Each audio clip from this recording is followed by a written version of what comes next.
So last year, our gambling preview was Diora's last show, so I feel like that probably gave us some bad vibes, put us off to a bad start. But this year, that's not nice, sister. I'm starting it off, and I'll be here all throughout to help you. So first okay, well off, that's good. Yeah. Go ahead. Amazing. I'll be here throughout. But yeah, so first off, we've got the teams that we're not betting, or in other words, stayaways. Our stayaways. Okay, so there are going to be about 20 of these that I don't have a strong enough feel on to put money on, but I still like a side. Meaning, none of these teams am I going to say, the number's perfect. I'm not giving you a thought on it. So these we're going to roll through, and we have them ordered from the highest projected win total to the lowest win total of the teams we're not betting on, if that makes sense. So we will start with the Niners, whose projected win total is 11.5. Oh, one other thing. Sorry, I'm just so excited. We are, because we're adults and we're actual gamblers, we are going to do this show with the real juice attached to it. So the Niners total is 11.5, but that does not mean, well, if you bet over or under, it's, minus 110 on both. Like on almost all of these, there is significant juice on one side or the other. By the way, if you're listening right now and you're like, what do you mean by juice? This show might not exactly be for you, or you just need to not worry about the minutiae of the gambling talk. Just keep in mind, as always, thank you. As always, Demonze, with everything football gambling related, if I say a minus number, we're not talking point spreads here, that is how much you have to wager to win $100. If I say a plus number, that is how much you win if you wager $100. Okay? So that is the very simple way to look at it. The Niners total is 11.5. I don't feel strongly enough about it to bet it, but if I were to bet it, I would be betting under 11.5, getting plus 126, and the rationale to that is very simple. They've had a brutal offseason. Ayuk's still not there. Trent Williams still isn't there. Brock Purdy has been not great this preseason and offseason. So I think winning 12 games is hard. I also think that division is better than people necessarily think it, or than maybe some people think it is. So, Nick, why are you not betting it then? Because they're the Niners. They might have one of the best rosters in football. I think there are better spots, and I just think there are better spots to go out there and put your money on it. By the way, speaking of the division, Demonze, and I'm curious how you feel about this because you haven't seen this from me, but this will inform the audience about the rest of the show. One of the things I do is I power rank the divisions on my own when I'm thinking about projected win totals, okay? So here is how I have power ranked the divisions. I've done it 1 through 8, but I've also put them in 3 buckets of the best, as you would say, mid, and then the bottom bucket. Best division in football, I believe, is the NFC North. I think you have the Lions, the Bears, the Packers, who are all good. The Vikings, who I think have a really good coach. Their quarterback situation is going to be tough for them. I think that's the best division in football. The second best division in football, I believe to be the NFC West, where you have the Rams, the Niners, and the Seahawks, all legitimate teams, and a potentially frisky Cardinals team. And then the third best division in football is the AFC North. The Ravens, Bengals are excellent. The Steelers, Browns are well coached with good defenses. Those 3 divisions, to me, Demonze, are head and shoulders above the rest. How does that land, on your doorstep? I thought the North maybe be ahead of the West, in my opinion, either in that 2 or... The AFC... You thought the AFC North would be... higher than the NFC West, yeah. That's just my opinion. I'd honestly put AFC North at number 1, but that's just So I think most me. people would. No, I don't think it's just you. I think most people would. But it informed my picks this year. Here's why I didn't. I don't think the Steelers are going to be good. And I think the Browns have a disaster on their hands at the quarterback spot. So I think people look at it as, oh, those are 4 legitimate teams. I don't. I think that there's 2 excellent teams and 2 okay teams. Meanwhile, the NFC North and the NFC West, I think each division has 3 good teams. Seahawks, Rams, Niners, Bears, Packers, Lions. All right, now to the 2 mid divisions, okay? That I have at number 4, the AFC South, and at number 5, the AFC East.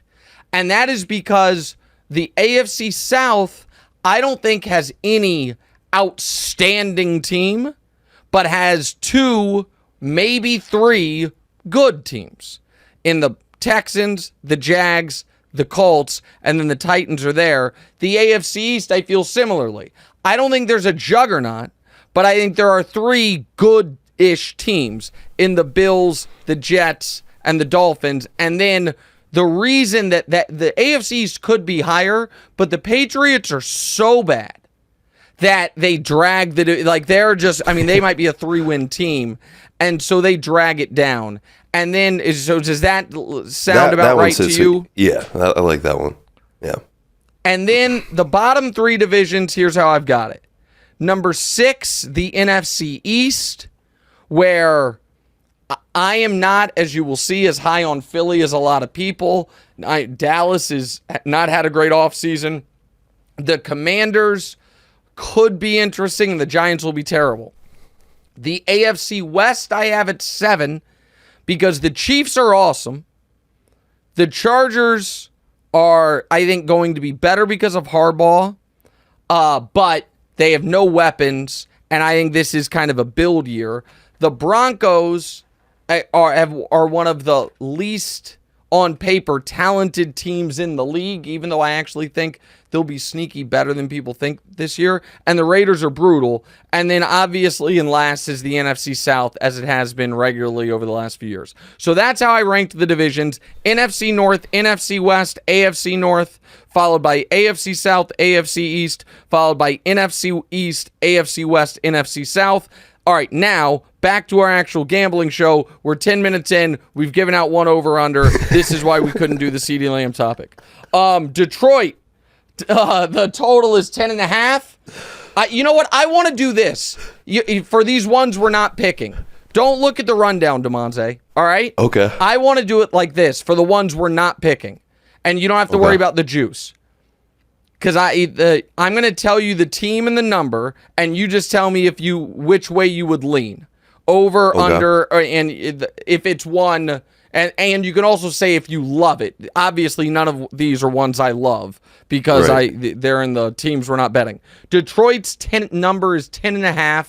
The juice is on the over at -130.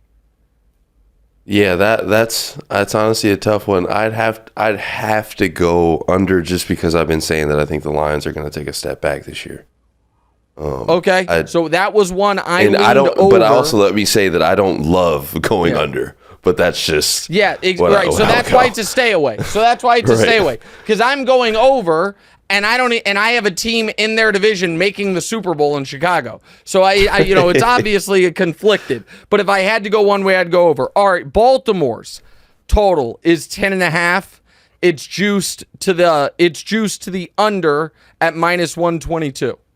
I'd bet the over. I love it. I think Lamar Jackson's going to have his best season ever, which is crazy because he's had some really good regular seasons. But I just think all the cards are on the table for Lamar Jackson at this point, and he can just play football. And I think it's going to go very well.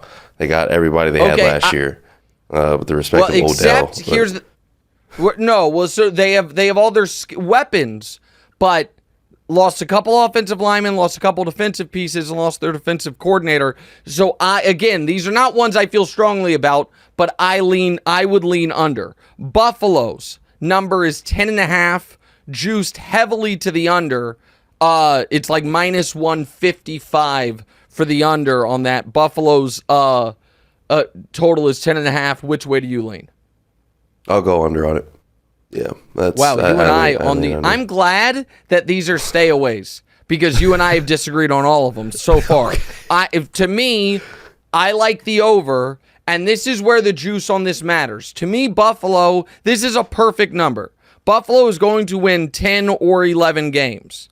So if I can get plus 135 on the over and minus 155 on the under, I would go over for Buffalo. But again, these are stayaways. Yeah. All right, we'll do this faster in this regard. Here are the teams at 9.5 that we're staying away from.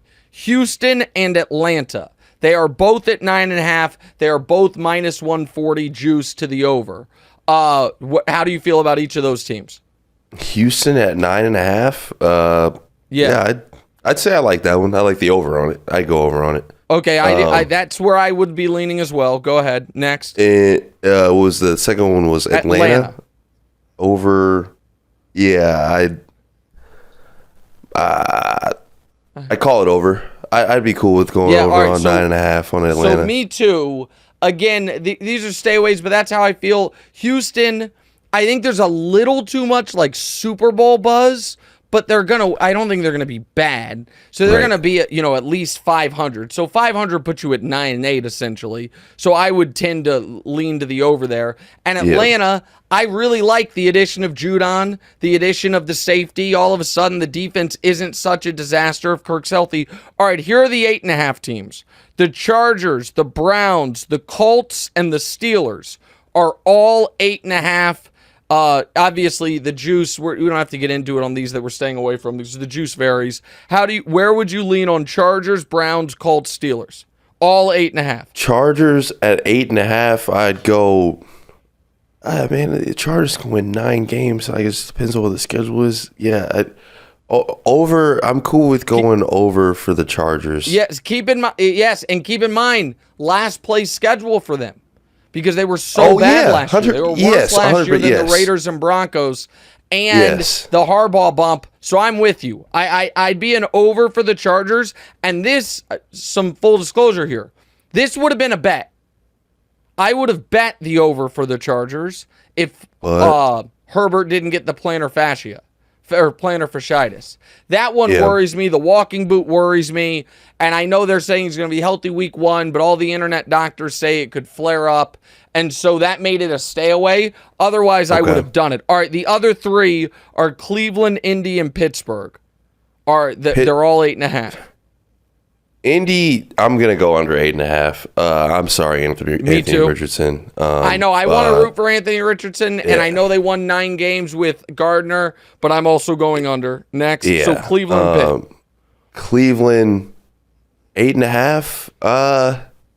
I'd say Cleveland. I'd go over on Cleveland. I'm not going to go under on it. Okay. Not Cleveland. Right, I'm sorry. Pittsburgh. Oh, okay. Cleveland. I guess. Yeah, I'd go under, but not just because you said okay. Anything. That was not the team that I'm going to say. I think Deshaun's going to potentially get benched. I mean, it's weird that they brought in Jameis. That's just something to watch. Pittsburgh, I think their quarterback situation is going to be a disaster. Hey, thanks for watching. Hit the subscribe button to get more from the show and make sure to click the bell to get notified every time new content drops. Check out full episodes of What's Right wherever you get your podcasts or just click the link in the description below.